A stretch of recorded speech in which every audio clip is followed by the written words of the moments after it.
Gen Z and boomers are so similar, and from being a manager and witnessing their logic, it's exactly the same. Millennials aren't like either of them. One thing I don't think we're talking about is how conservative Gen Z is becoming. The skinny jean, the skinny jean, the skinny jean. The pace that the skinny jean has come back is the same pace that conservatism has come. Nothing makes me scared. Do you see my hands? Do they look like they're shaking me? No. Gen Z men are more conservative than millennial men are. So let's talk about it.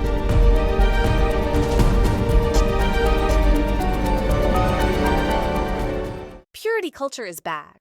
Again. If you've scrolled through TikTok recently, you might have seen Gen Z influencers talking about abstinence, modesty, and traditional values. But purity culture isn't new. In fact, it's been around for centuries. So, how did it start? Why did it fade? And why is Gen Z bringing it back? Let's break it down. Before we talk about today's purity culture, let's get one thing straight. The idea of sexual purity has been around forever. For centuries, most societies placed a huge emphasis on virginity before marriage, especially for women. It wasn't just about religion, it was also about social status, family honor, and even economics. If you were a woman in, say, the 1800s, your reputation could make or break your future. Harvey, want anything special for your birthday? By the 1950s, purity culture was deeply ingrained in American life. Women were expected to wait until marriage, and dating followed strict social rules.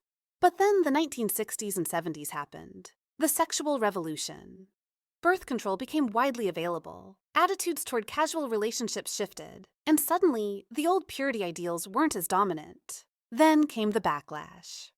The 1980s and 90s saw a revival of purity culture, largely driven by conservative religious movements in the U.S. churches, schools, and even politicians pushed abstinence programs as the best and only way to prevent STDs and teen pregnancy. The movement peaked with purity rings, pledges, and a whole industry of books, conferences, and influencers preaching that waiting until marriage was the ultimate moral choice. But by the 2010s, the cracks started to show. More and more people, especially millennials who grew up in the movement, started speaking out about the harm it caused. They talked about the shame, the unrealistic expectations, and the way it disproportionately affected women. Some of the biggest names in the movement, like Joshua Harris, even apologized for promoting it. By the mid-2010s, purity culture seemed like it was on its way out.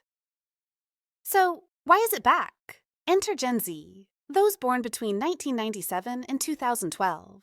Just when you thought purity culture was gone for good, some young people are bringing it back. But with a twist. They're not necessarily following the old religious playbook.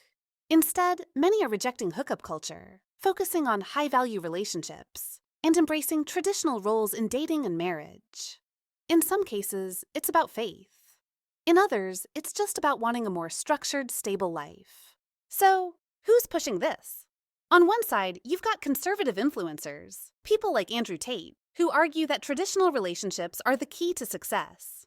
Then there's a growing wave of Gen Z women promoting modest fashion, femininity, and wife-era content. It's not exactly the same as the 90s purity movement, but the themes are familiar. So, is Gen Z becoming the new boomers? In some ways, yeah. A lot of Gen Z is rejecting casual dating, prioritizing financial stability, and leaning into more structured family values, things that sound a lot like what boomers grew up with. But it's not a full return to the past. It's more like a remix of old-school values with modern twists. So I'll be the first to admit that I was actually highly skeptical of the tradwife influence. So will Purity Culture 2.0 stick around? Or is it just another internet trend? Right now, it's hard to say. But one thing's clear. Gen Z isn't just following millennial norms. They're rewriting the rules in their own way. What do you think? Is this a smart move, or are we just going in circles? Let me know in the comments. Feel free to like and subscribe if you enjoyed the video, and I'll see y'all in the next one.